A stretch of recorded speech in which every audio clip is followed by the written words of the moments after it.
Alejandra, your room no longer exists. She was the most dedicated law student in the faculty. And Dr. Valentina Rios was everything she wasn't. Professor of constitutional law, cold as marble, untouchable as a final verdict. Nobody dared speak to her beyond the strictly necessary. But on a Tuesday in November, in the dark of the emergency stairwell, everything changed. Sophia broke down, and Valentina found her. What began as an embrace to calm a panic attack became secret study sessions, glances that lasted too long, and a jealousy neither of them knew how to name. Professional ethics teetering on the edge of an abyss, a heart of ice on the verge of breaking from within, and a rain shower that finally decided everything. Chapter 1: The Collapse on the Stairs. I never imagined a number on a screen could split me in two. It was Tuesday, 11:40 in the morning. I had just opened the faculty grading portal with trembling fingers, standing in the middle of the main hallway of the School of Law at Central University, surrounded by students who walked and laughed and lived their lives as if the world wasn't about to collapse. And then I saw it. The number I had spent 3 months dreading. 46 out of 100. Failed. My fourth-year thesis. The work that represented 60% of my final grade for the semester. The 80-page document I had built brick by brick over 12 weeks of sleepless nights, cold coffee, red eyes, and numb hands over the keyboard. Failed. Everything slipped through my hands at the same time. My phone nearly fell. I felt the hallway tilt slightly, as if the floor had decided to incline without warning. People kept passing around me, and I stood there, still, with my breath stuck somewhere between my throat and my lungs, unable to process what my eyes were reading. My name. My student ID. My grade. 46. It wasn't just a grade. It was my scholarship. The academic excellence scholarship that kept my place in that faculty, that paid for my dormitory, that allowed my mother back in Querétaro not to worry about money every month. To keep it, I needed a minimum GPA of 8.5. A 46 on the most important thesis of the semester made that mathematically impossible. I moved without knowing where I was going. My feet carried me toward the side exit of the building, toward the door nobody used, the one that led to the emergency stairs. I pushed the cold metal and stepped into the gray dimness. The smell of dust and cement hit me in the face. It was a narrow space, windowless, lit by a fluorescent light that flickered occasionally, as if it too was about to give up. I sat on the highest step, and there, where no one could see me, I fell apart completely. First came the trembling, my hands on my knees, shaking as if they were cold, although the building was warm. Then the breathing, cut short, unraveling, too fast. I tried to count the way my therapist from high school had taught me. 1, 2, 3. But the numbers wouldn't stay still in my head. They were crushed by the image of the 46, large and red, blinking on the screen. I started to cry. Not the elegant kind of crying you see in movies, with a single dramatic tear. Real crying, with a broken face, with my chest heaving in irregular sobs, with my hands pressed over my eyes as if I could contain something that had already overflowed. 3 years of effort, 3 years of sacrifice, 3 years convincing myself I was enough, that I deserved to be there, that I could handle this. And in 46 points, all of that had collapsed. I didn't hear the door. I didn't hear the footsteps. I only heard a voice, cold, precise, disconcertingly close. Gallardo? I froze. I recognized that voice before I looked up. It was impossible not to recognize it. It was the voice that filled auditoriums without effort, the one that pronounced constitutional articles with an almost surgical clarity, the one that had made more than one graduate student cry during oral exams, and had then simply said, "Next, Dr. Valentina Rios." I raised my face slowly, with swollen eyes and a wet cheek, completely unable to pretend I wasn't exactly where I was, doing exactly what I was doing. She was standing on the landing, 2 steps below me, with a thin folder under her arm and an expression I couldn't decipher. It wasn't pity. It wasn't discomfort. It was something quieter than that, something that observed. Her eyes, dark, serious, framed by lashes that needed no adornment, studied me for a second that stretched too long. "You're hyperventilating," she said, not as a question, as a diagnosis. I opened my mouth to say I was fine, that it was nothing, that I was so sorry for being in the emergency stairwell crying like a person who clearly had no control over her life. But all that came out was another trembling sob. Dr. Rios set the folder on the step carefully, as if she had all the time in the world, and sat down beside me. I didn't know what to do with that, because Dr. Valentina Rios did not sit on emergency stairwells with crying students. Dr. Valentina Rios walked through the faculty hallways as if she had designed them herself. Dr. Valentina Rios was the only professor who had never canceled a class, never arrived late, never allowed anyone to arrive late to hers. And she was sitting on a cement step 15 centimeters from me, saying nothing. "Inhale for 4 counts," she said finally, with her usual voice, but lower. "Hold 2. Exhale 6. I don't know why I obeyed. Maybe because obeying her was a Pavlovian reflex from 2 semesters in her classes. Maybe because my body had no energy to resist anything more. I inhaled. 1, 2, 3, 4. Held. 1, 2. Exhaled. Slow, long, 6.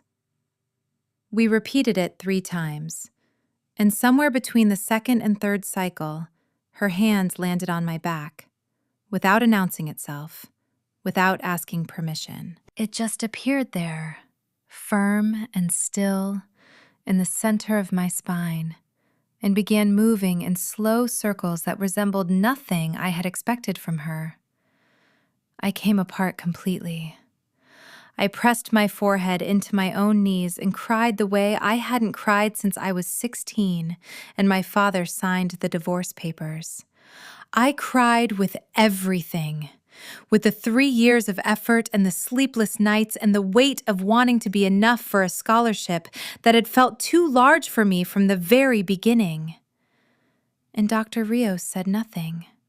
She just kept tracing circles on my back, in silence, in the emergency stairwell where no one could see us. That was what I couldn't forget afterward. Not her words, her silence. But that was just the beginning. Chapter 2. The Professor Nobody Knew. I arrived late to procedural law class the next day.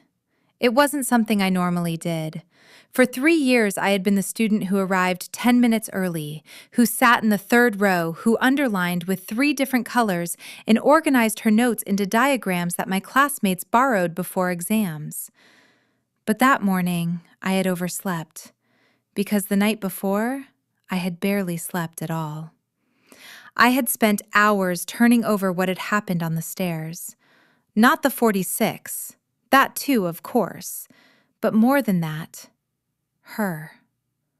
The hand on my back, the slow circles, the silence that hadn't been uncomfortable, but had been surprisingly safe.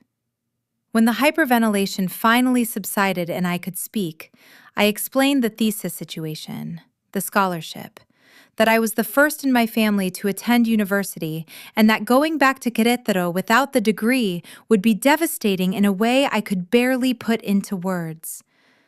She listened. She didn't interrupt. She didn't take notes. She just listened, with that quiet attention I hadn't seen in any other adult in my life, except perhaps in my grandmother, who had the habit of listening to people as if they had all the time in the world, and as if what they were saying was the most important thing that had happened that day. And then she asked, "Do you know exactly where the thesis failed?" "No, I only had the number." "The faculty grading system allowed you to see the grade, but the detailed comments took a week to post." "Come to my office Thursday at 6 in the evening," she said. "I have the physical copy with my annotations." Then she picked up her folder, stood up, told me to go wash my face, and disappeared through the door before I could say anything more. That was what I knew about Dr. Valentina Rios before that Tuesday.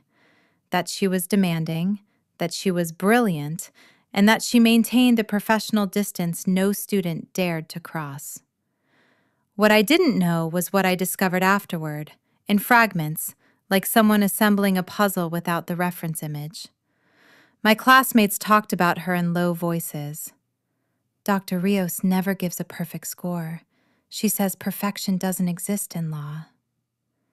"Dr. Rios has a doctorate from Geneva and could have been a judge on the Supreme Court, but turned down the appointment." "They say she was engaged once and left everything to come back to teaching." That last rumor, I never knew if it was true, but it stayed with me because there was something about her that didn't quite fit the image of the cold, untouchable professor. Small details I started to notice after the stairwell, as if that Tuesday had calibrated my eyes in a different way. The way she always folded the upper right corner of her pages when something struck her as especially important. The fact that she always brought 2 cups of coffee to the classroom, one she drank during the lecture, and another that appeared untouched on the desk at the end, and that the cleaning lady carried away without a word. The small cactus on her windowsill, which someone must have been watering because it had survived there for years, which I had never seen her touch, but which was somehow always alive. Details that meant nothing, details that, once I started seeing them, I couldn't stop seeing. Thursday, I arrived punctual at 5:55. I knocked on her office door with knuckles that trembled slightly. She opened before I finished knocking, as if she had heard my footsteps in the hallway, or as if she had been waiting. The office was exactly what I expected, books from floor to ceiling, organized according to a logic that wasn't alphabetical, but that must have had some system because nothing about that woman was random. A large plant in the left corner that wasn't a cactus, but some kind of fern I wouldn't have been able to name. The afternoon light entering sideways through the window, tinting everything a soft orange that made the room look different from the way it did during the day. She gestured to the chair in front of her desk, sat down across from me, and opened my thesis. What followed was the most intense and also most useful hour I had spent in 3 years of study. She didn't comfort me. She didn't tell me I had worked hard or that next time would be different. She told me, with surgical precision, page by page, what had worked and what hadn't. She showed me where my central argument collapsed in Chapter 3 because I had confused extensive interpretation with analogical interpretation. She pointed out the 4 sources I had cited secondhand without acknowledging it. She explained that the error wasn't one of effort, but of method, and that method was something you could learn. And then she said something I didn't forget. This thesis has the architecture of someone brilliant who doesn't yet trust her own judgment. When you learn to trust it, you're going to be a very good lawyer, Gallardo. I don't know how long it took me to respond. I know I looked at her for longer than was appropriate. Is there a solution? I asked finally. For the scholarship? She explained that the regulations permitted a single thesis revision per semester, presented before the committee in no more than 4 weeks. If I scored at least 75 on the revision, the GPA could remain above the required minimum. 4 weeks. 1 chance. Would you be willing to advise me? I asked. Officially, as revision director? There was a pause, not long, but sufficient. I'll speak to the coordinator on Monday, she said. Come Tuesday at 6. I left that office with my chest full of something I didn't know whether to call hope or the beginning of something far more complicated. It took me a week to understand it was both at the same time. What came next, I did not see coming. Chapter 3. The Tuesday Sessions. The Tuesday sessions began with rules. She stated them at the first meeting with the same precision with which she opened every class. Direct tone, no preamble, no room for flexible interpretation. 1. The work was about the thesis and only the thesis. 2. If I came unprepared, the session would not take place. 3. Everything that occurred in that office was confidential within the normal terms of an academic advisory relationship, but it was not a friendship and should not be confused for one. 4. If the committee approved the revision, the advisory relationship ended there. I listened, nodded, took out my notebook, and we began to work. What wasn't in the rules was everything else. That every Tuesday when I arrived at 6, she already had my thesis open with 3 color sticky notes marking the sections we would work through. That coffee appeared in the corner of her desk without my asking for it, exactly the way I liked it, which she had never asked me about but somehow knew. No sugar, a little milk. That sometimes when I lost my thread in an explanation, she tilted her head slightly to the right and waited with a patience I had never seen from her in the classroom. The first week was professional, completely, rigorously professional. We worked on the argumentative structure of Chapter 3. She had me write the central argument in a single sentence, no subordinate clauses, no exceptions. If you can't say it in 20 words, you haven't understood it yet. I tried 4 times before she said, "Now, that's what you need to defend." The second week, something shifted slightly. Not dramatically, just slightly. We were reviewing the sources in Chapter 5 when I found an error I hadn't seen before. A circular citation that supported itself without any primary basis, and without thinking I said, "God, how did I not see that?" with an intensity that made her look up from her own copy. She looked at me and smiled. It wasn't a big smile. It was just the right side of her mouth lifting a few millimeters, a gesture so brief that if I hadn't been looking at her at that exact moment, I would have missed it. But I was looking at her, and I didn't miss it. "The advantage of seeing it now," she said, "is that you can fix it." It was the closest thing to a compliment she had given me, and my heart registered it with an intensity completely disproportionate to what it was. That worried me. Not the smile, my reaction to the smile. I tried not to read into it. I told myself it was academic admiration, that it was logical to grow a little fond of a mentor who was helping you save the most important semester of your career. I told myself I had read too many of the novels my roommate Daniela always passed to me, and that literary romanticism had infiltrated my perception of real life. I told myself. I didn't entirely believe it.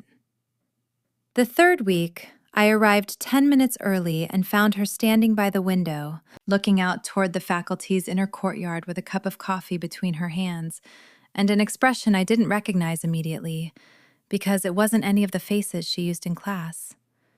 It was something quieter, more private, a moment when she didn't know anyone was watching her. I knocked on the doorframe. She looked up. "Gallardo," she said in her usual voice, and the moment closed like water closing over a stone. But I had seen it, and something in me didn't want to forget it. That night I told Daniela, with just enough vagueness to not compromise anything, that Dr. Rios wasn't what she appeared to be from the outside. "Of course she isn't," said Daniela, without looking up from her phone. People who seem icy are almost always the ones who keep the most things inside. It's basic thermodynamics of the human soul. I didn't ask what that meant.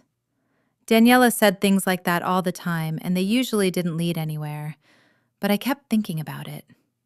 People who seem icy. Dr. Rios no longer seemed icy to me. She seemed like a room with the door left slightly open, with light inside. One I didn't know if I had permission to peek my head into. And that, somehow, was far more dangerous. I wish I had known what was coming. Chapter 4. Tension in the Margins. The fourth week was when it started to get complicated. Nothing dramatic. It was an accumulation of small things that separately meant nothing, but together were beginning to trace an outline I didn't want to name yet. It started with Rodrigo Fuentes. Rodrigo was a fifth-year student, academic delegate of the graduate program, and had the habit of appearing in Dr. Rios's office with the regularity and familiarity of someone convinced he held some kind of special privilege. He was handsome in a generic way and knew it. He smiled too much. He wore ties that cost more than my monthly rent. I arrived Tuesday at 5:55 and he was there, leaning against the frame of her office door, laughing at something she had supposedly said, although when I arrived, she wasn't laughing. She looked at me when I came down the hallway, and something in her expression shifted. A microscopic adjustment I wouldn't have known how to describe. "Gallardo," she said, "come in." And to Rodrigo, "We'll talk at the Friday meeting, Fuentes." Rodrigo watched me as I passed, one of those looks that calibrate people. I ignored it with the specialized energy of someone who has spent their entire high school career ignoring that kind of look. The session that day was focused. We finished Chapter 4. 2 weeks remained before the presentation to the committee, but something was different. She was different.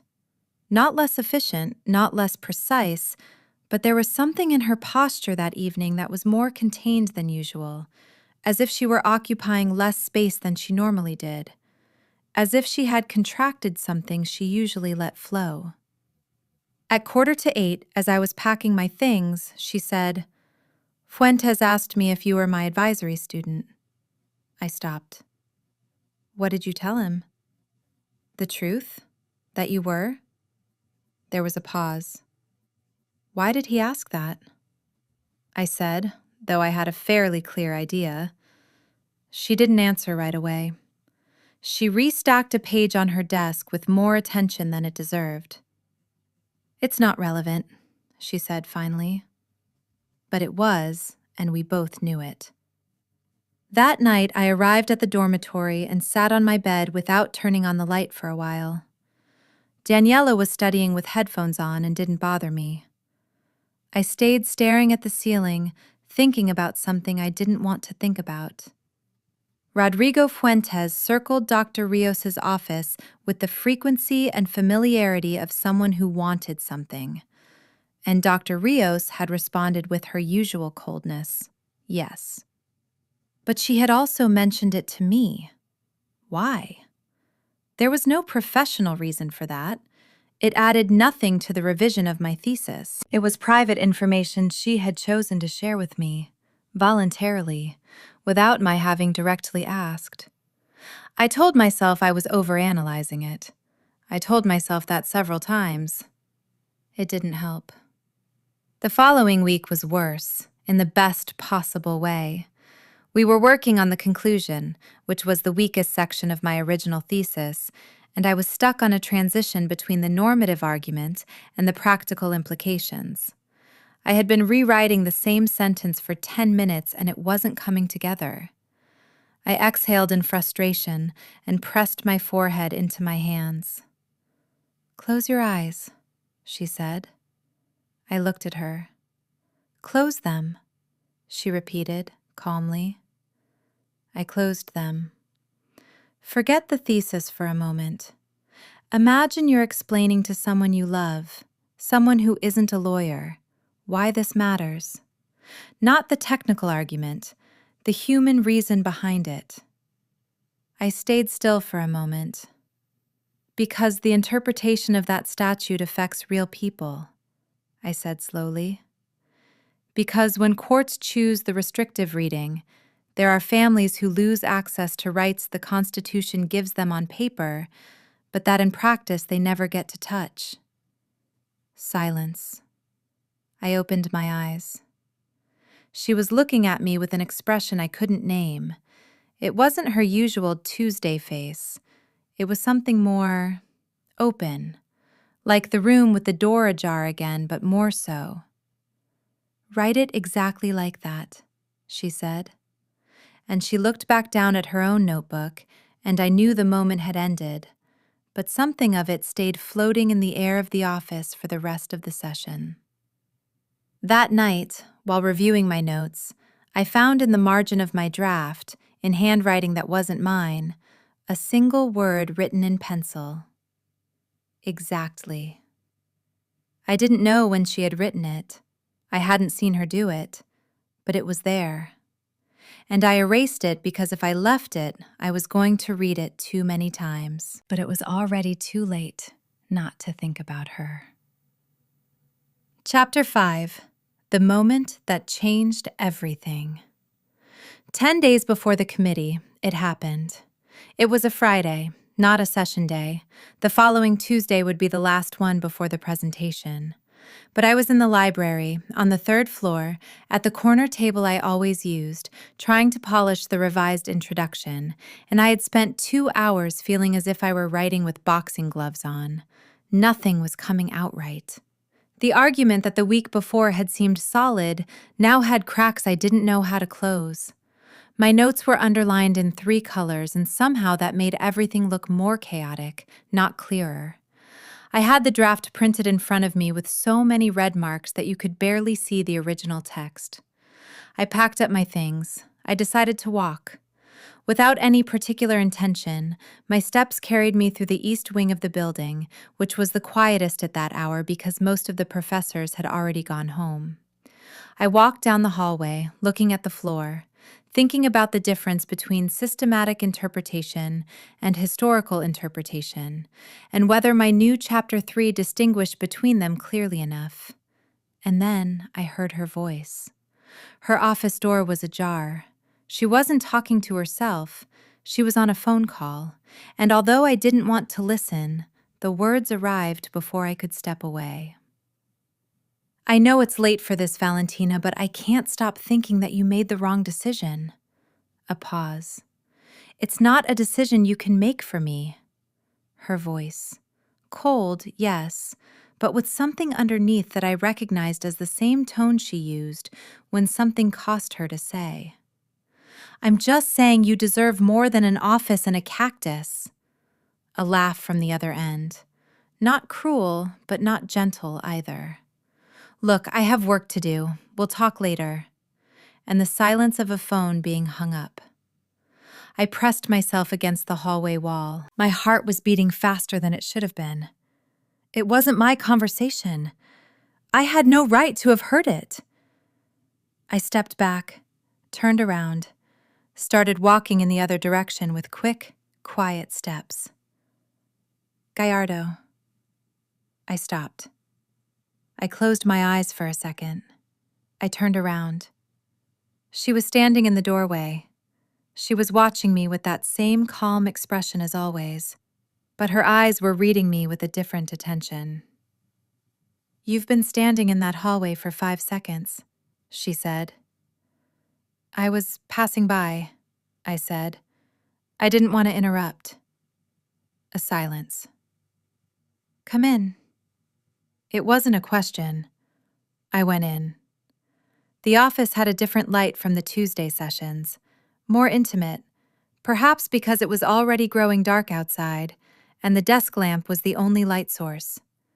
She closed the door behind me and I stood there, bag over my shoulder, feeling like someone who had entered a room without being entirely invited. "How's the introduction coming?" she asked, as if the last 3 minutes hadn't happened. "I have cracks," I said, "in the transition between sections 2 and 3. "Sit down." I sat down. We worked for 40 minutes. It was different from the Tuesdays, less structured, more fluid, with more pauses in which neither of us spoke, but the room didn't feel empty. At one point, we were both leaning over the same printed draft, and her hand brushed mine accidentally when she pointed to a line. We both stopped. It was a second, half a second maybe. She looked up, so did I. The lamp between us, the draft, the distance that wasn't much. "That transition," she said, without looking away from my eyes, "works if you trust that the reader will follow you. You don't need to explain it. You just need to make it."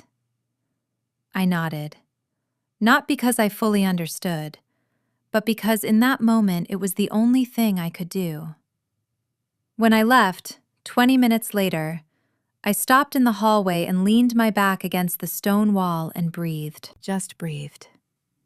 Someone who deserves more than an office and a cactus. That was what the voice on the phone had said. And I was in that office, thinking I didn't want to be anywhere else in the world. Everything changed after that Friday. Chapter 6. The Twist I Didn't See Coming. The following Tuesday was the last official session. We both knew it. The presentation before the committee was in 4 days. After that, according to the rules she had stated on the first day, the advisory relationship ended. We worked on the oral presentation.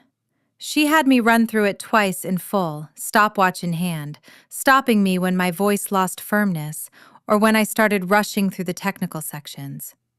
She taught me to pause before central assertions rather than after. The pause before gives weight.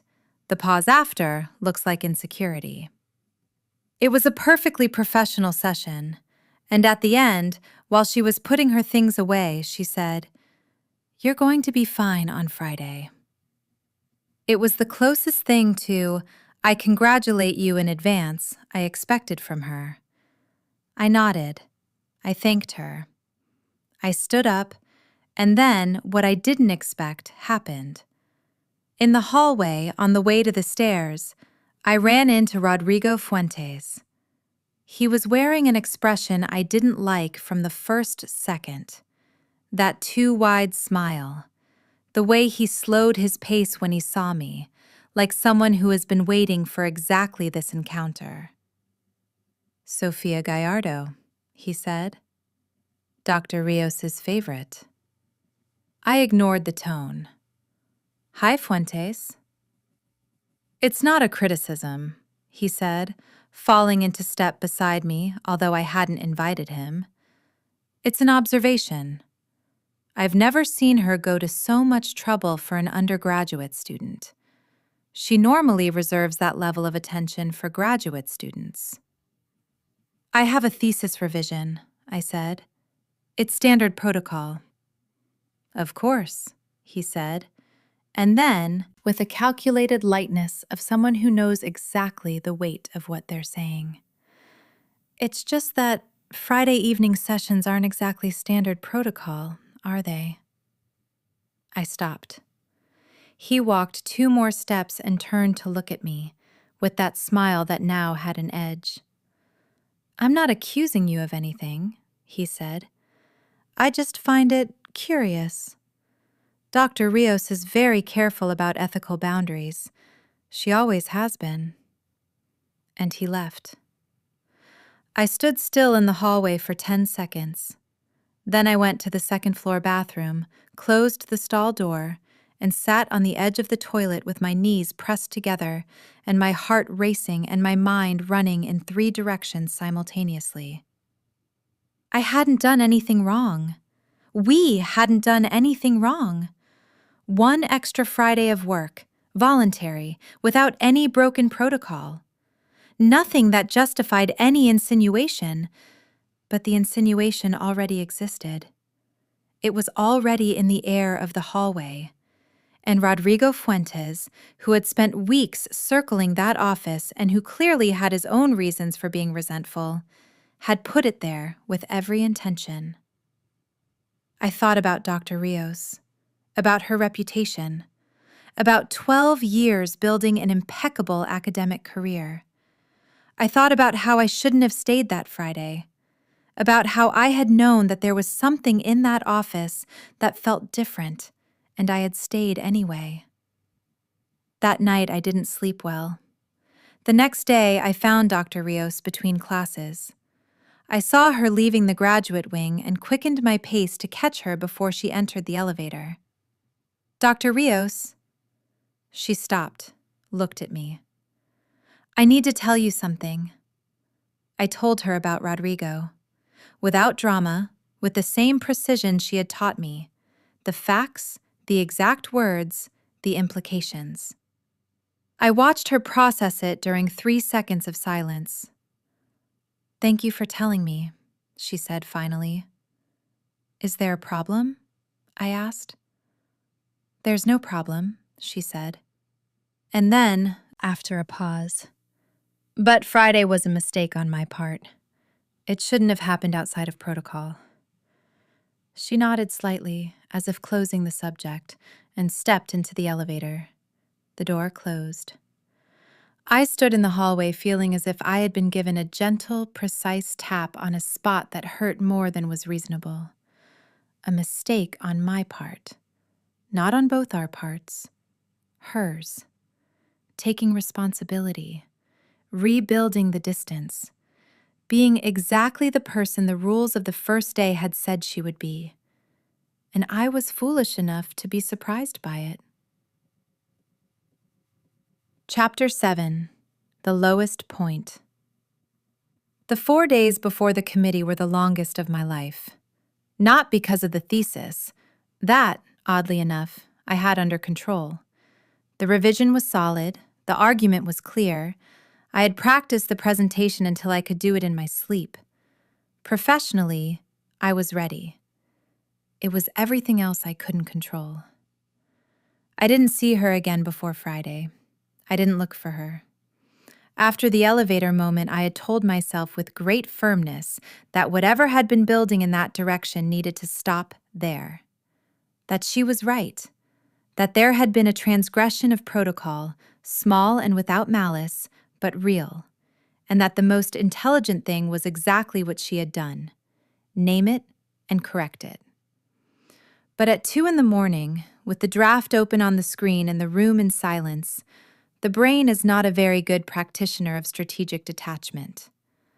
I remembered her hands on my thesis, the penciled word in the margin, the coffee without sugar that appeared without anyone requesting it, the circles on my back in the emergency stairwell the first day when I was just a student who had broken down and she was just a professor who had appeared at the wrong moment, or the right moment. It depended on how you looked at it. Daniela found me like that on Wednesday night, staring at the ceiling with my headphones in and the music off. "Sophia," she said. "I'm fine." Nobody who's fine stares at the ceiling like that. I sat up. I told her. Not everything, but enough. The advisory sessions, the Tuesdays, the Friday, the Rodrigo situation, the elevator. Daniela listened with the attention she only paid when something seemed genuinely important to her. "And how do you feel?" she asked when I finished. "Like an idiot," I said. Like I confused a professional relationship with something it wasn't. "Did you confuse it? Or did something real happen that neither of you knew how to handle because the context made it impossible?" I didn't answer. "Sophia," said Daniela, with the patience of someone who had spent 3 years being the most sensible friend of someone who insisted on complicating her own existence. "You're not an idiot. You're a person who spent 4 weeks in a very intimate, emotionally charged space with someone who is clearly not indifferent to you. That's not a confusion. That's an impossibly complicated situation." She said it was a mistake. She said the Friday was a mistake, not that you were a mistake. I went quiet. "Get through the committee first," said Daniela. "Then see how you feel when there's no more protocol in the middle of everything." It was the most sensible advice anyone had given me in weeks. Thursday night, I didn't sleep. Not from anxiety about the presentation, but because I was remembering with a clarity I hadn't asked for every detail of the past 4 weeks. The way she looked at me when I talked about constitutional rights as something that affected real people. The pause before she told me the advisory was possible. That fraction of a second that hadn't been professional hesitation, but something more. The cactus on the windowsill. The coffee. "She deserves more than an office and a cactus," the voice on the phone had said. And I thought, yes, of course she deserves more. But what I didn't dare think was the next part. What if she already knew that? What if she had known it for years and had built that distance with exactly that precision because she knew what happened when she stopped building it? At 4 a.m. on Friday, I got up, made myself a coffee, opened my revised thesis one final time, and read it from beginning to end as if it were the first time. It was good. It was mine. Whatever came after 3 o'clock in the afternoon could be devastating, or could be the beginning of something new. But the thesis was mine, and nobody could take that from me. I showered, I dressed, I walked out into the 8 o'clock sun with it on my face and my heart tight, and the central argument repeating in my head like a mantra. Maybe there was still a chance. Chapter 8. The Climax. The Room and the Rain. The committee room smelled like old paper and the accumulated anxiety of every student who had passed through there before me.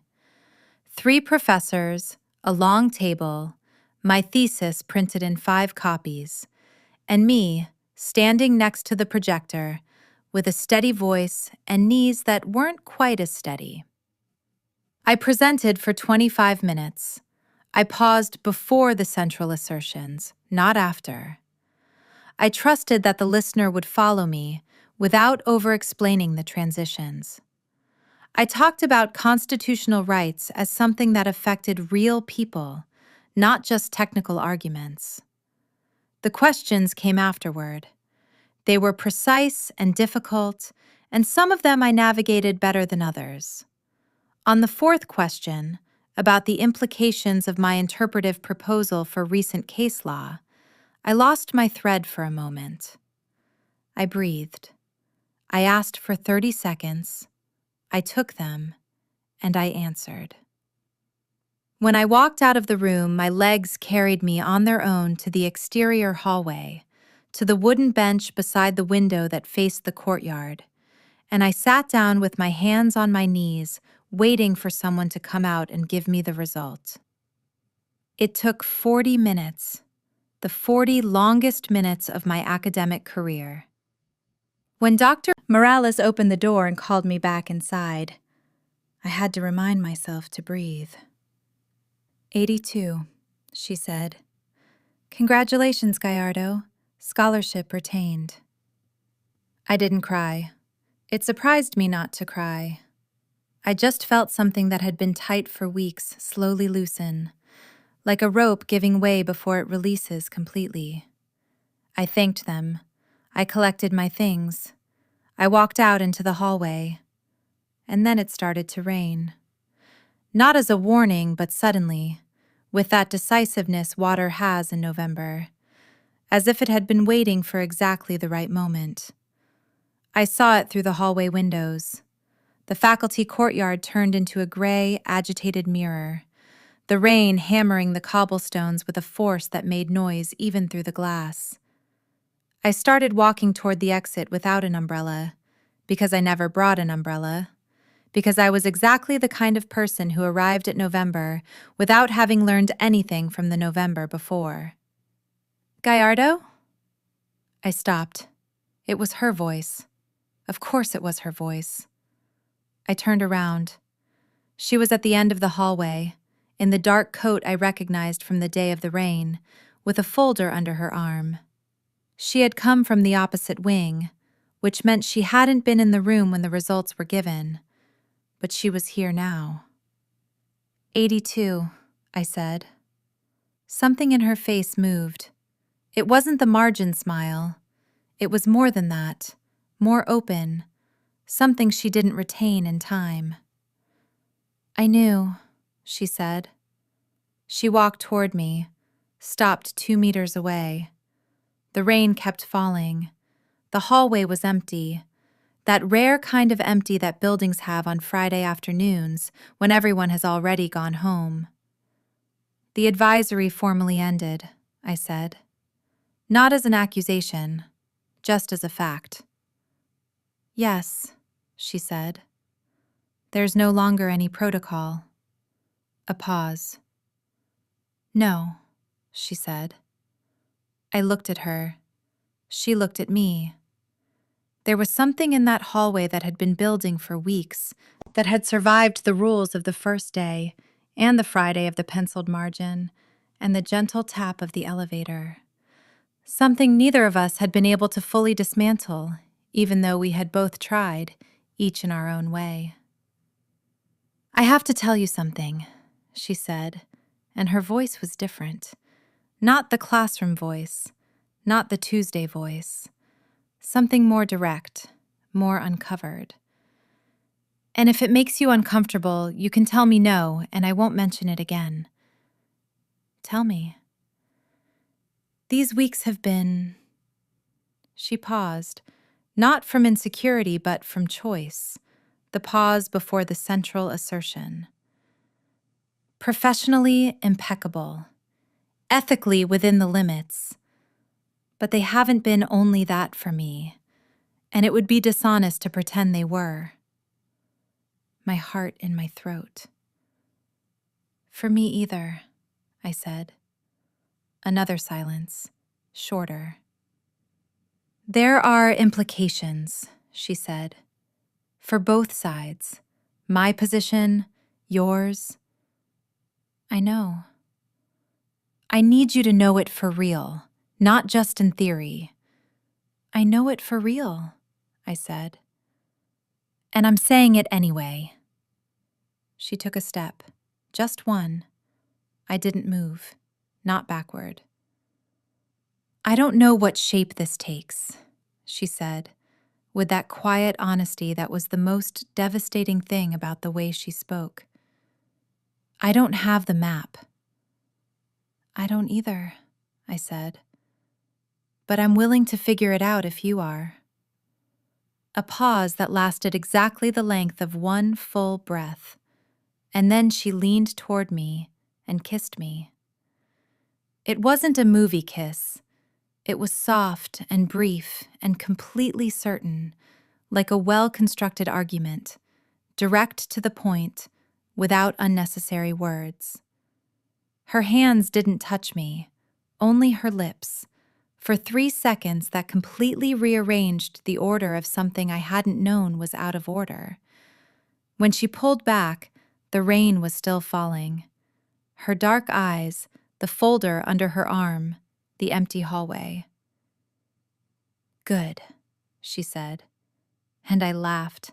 I couldn't help it. A short, bewildered, completely happy laugh. "Good," I repeated. Finally, something was beginning. Chapter 9. Learning the Map. The first thing we did was talk. Not that night, which ended at a cafe near the faculty with the windows fogged by rain and 2 steaming cups, and a conversation that lasted 3 hours and touched on almost everything without touching anything too fast. But in the days that followed, with the same methodical honesty she applied to everything, we talked about the real limits. For as long as I remained an active student at the faculty, there would be restrictions. We could see each other, but outside academic spaces. No preferential treatment, no exceptions to protocol. If at any point I enrolled in a course she taught, we would need to reassess. It was complicated. It was imperfect. It was what there was. "I understand if that's too much," she said at the second cafe 2 days later. "It's not too much," I said. "It's just honest." She nodded, and we began to learn the map. It wasn't easy. Learning the map of a person who has spent years building walls isn't easy, especially when the person in question is so aware of her own walls that she sometimes gives you a detailed account of why they're there before you can ask. I learned that the engagement the voice on the phone had mentioned had ended 5 years earlier, when she chose to turn down the judicial appointment and return to academia.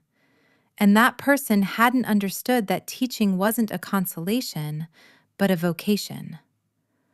I learned that the cactus on the windowsill was named Felipe, and she had brought it from a conference in Mexico City, and that yes, she did water it, but on Sunday afternoons, when almost nobody was in the faculty building. I learned that she also took her coffee without sugar, that when something struck her as unjust, coldness wasn't her first response, but her most controlled one, and that underneath was a very precise fury she didn't release often, but that when she did was impossible to ignore. That she read graphic novels on Saturday mornings with a seriousness she reserved for almost nothing else. I learned that when she truly laughed, not the margin smile, but the full laugh, which was rare and brief and perfect, she closed her eyes for a moment. I filed all of it away. Daniela noticed before I said a word. "You're different," she said one Sunday in the dormitory. "Am I?" "You've spent 3 days without the face of someone solving an unsolvable problem." I laughed. "I'm not going to give you details yet." "I don't need them," she said. "I just need to know you're okay." "I'm okay." And I was. In a new way, with edges I was still learning to navigate, but okay. At the faculty, nothing visibly changed. Dr. Rios was still Dr. Rios, impeccable, demanding, the only professor who never canceled a class, never arrived late, never allowed anyone to arrive late to hers. If we passed each other in the hallway, the greeting was professional. If I raised my hand at a seminar she attended, she responded with the same precision as to any other student. It was a delicate balance, and we both took care of it. Rodrigo Fuentes stopped appearing in the wing near her office. I didn't know whether it was his own decision or whether something happened that I didn't see, and I didn't ask. Some things are better not to know. 3 weeks after the committee, walking through the park 2 blocks from the faculty, she asked me how I felt about the scholarship situation, now that the dust had settled. I told her the truth, that when the 46 arrived, I had felt as if everything I was broke in two. That the most terrifying part hadn't been losing the scholarship, but discovering how much of my identity I had built on being good enough to be there. "You're not there because you're good enough," she said. "You're there because you're good. Those are different things." "What's the difference?" Enough implies a threshold set by others. Simply good implies it's yours. Nobody gives it to you, and nobody can take it away. I walked with that for a block. "That's what you wrote in the margin," I said finally. "What did I write?" "Exactly." A pause, and then, closing her eyes for a moment, that brief and perfect laugh. "Yes," she said, "that's what I wrote." I had found my place on the map, and there was someone willing to walk with me while I finished drawing it. Chapter 10. Epilogue. 6 months later. 6 months later, I graduated. Not with honors, though my final GPA was good enough that my mother cried in the front row, and my grandmother said she had always known, and my younger brother took photos from impossible angles with a phone he clearly had no idea how to use. I graduated with a revised thesis that the committee scored 82, which was exactly what I needed, neither more nor less, and which said everything I wanted to say in the way I wanted to say it. That evening, after the family dinner and the hugs and the cake my mother had brought from Querétaro in a cooler because she knew a baker who made the best tres leches in the state and wasn't about to risk her daughter graduating with a city cake, I slipped away to the park. She was already there. We hadn't planned to meet there that specific evening, but it was the 2-block park, and it was where we walked when we wanted to talk about important things, and I suppose we had both arrived at the same conclusion without consulting each other. She was sitting on our usual bench, wearing the dark coat I recognized from the day of the rain, looking toward the trees that in May had a green so intense it looked artificial. I sat down beside her.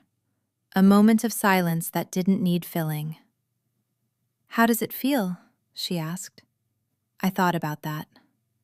"Like when you write the central argument in 20 words and it comes out right," I said. "Like when the structure holds the weight of what you're trying to say." She nodded slowly. "Well described. I learned from a good teacher." She looked at me, with that open expression she no longer saved for rare moments, but gave me more freely now, still as something precious, still as something chosen, but with less fear than she'd had at the beginning. "What comes next?" she asked. "I took the entrance exam for the Masters in Human Rights," I said, "at the Autonomous University, not here." She raised an eyebrow. "It's cleaner," I said, "for both sides." A silence. "No conflict of interest at the Autonomous?" "I have a very good letter of recommendation," I said. And then she smiled. Not the margin smile, not the brief, perfect laugh, but something in between, warm and direct and completely hers. "It was the best letter I've written in 12 years, she said. "How convenient." "Completely objective." "Of course." The night was quiet. Some dog was barking 2 blocks away. The park smelled like wet grass from the afternoon rain. "Valentina," I said. It was the first time I had called her by her name, and we both knew it. She looked up. "Thank you. Not for the letter, not for the scholarship, for the emergency stairwell on a Tuesday in November, for the circles on my back in silence, for the penciled word in the margin, for the coffee without sugar that appeared without asking, for having had the courage to pause before the central assertion that rainy Friday in the empty hallway." She looked at me for a moment, and then she reached out, slowly, and laced her fingers with mine on the bench. She said nothing. She didn't need to. Because some things hold themselves up when the structure is well built. Because there are moments that don't need over-explaining. Because sometimes the pause before the central assertion is the most important argument of all. We stayed there, with the city moving around us and the impossible green of the trees and her fingers between mine, still learning the map, but learning it together. And that, I discovered, was enough. More than enough. It was mine.